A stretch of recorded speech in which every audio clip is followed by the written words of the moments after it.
बिस्मिल्लाहिर्रहमानिर्रहीम। अस्सलाम वालेकुम।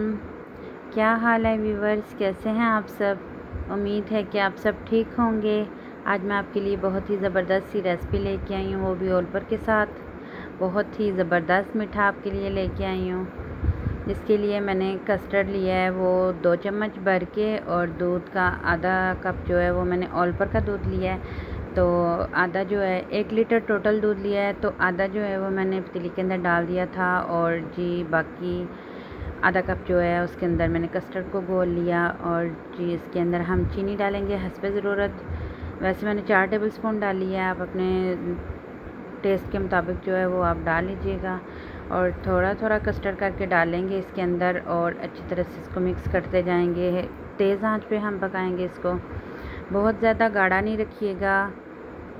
इसको हम थोड़ा पतला ही रखेंगे, बहुत ज़्यादा जो है थिक नहीं करना इसको। और जी कस्टर्ड हमने बना लिया, और इसको करेंगे हम ठंडा। और तब तक जो है मैंने ब्रेड के जो किनारे हैं वो काट लिए थे। 8 अदद मैंने ब्रेड के पीस लिए हैं। और जी मैंने आधा कप जो है इसके अंदर पैकेट क्रीम का डाला है। तो इसके अंदर हम 1 चम्मच चीनी डालेंगे, क्योंकि क्रीम जो है वो हमारी मीठी नहीं है। तो अच्छी तरह से क्रीम को हम इसके अंदर मिक्स करेंगे। 2 टेबलस्पून मैंने इसके अंदर दूध डाला, वो मैं आपको बताना भूल गई थी, आपके सामने डाला नहीं है, तो इसलिए मैंने कहा बता दूँ। और एक डिश लेंगे जिसके अंदर आप इसको सर्व करेंगे, और ब्रेड रख के हम इसके ऊपर क्रीम लगाएंगे। क्रीम को अच्छी तरह से लगाने के बाद हम इसके ऊपर दोबारा से ब्रेड के पीस लगाएंगे, और उसके ऊपर भी बची हुई क्रीम जो है वो हम लगा देंगे।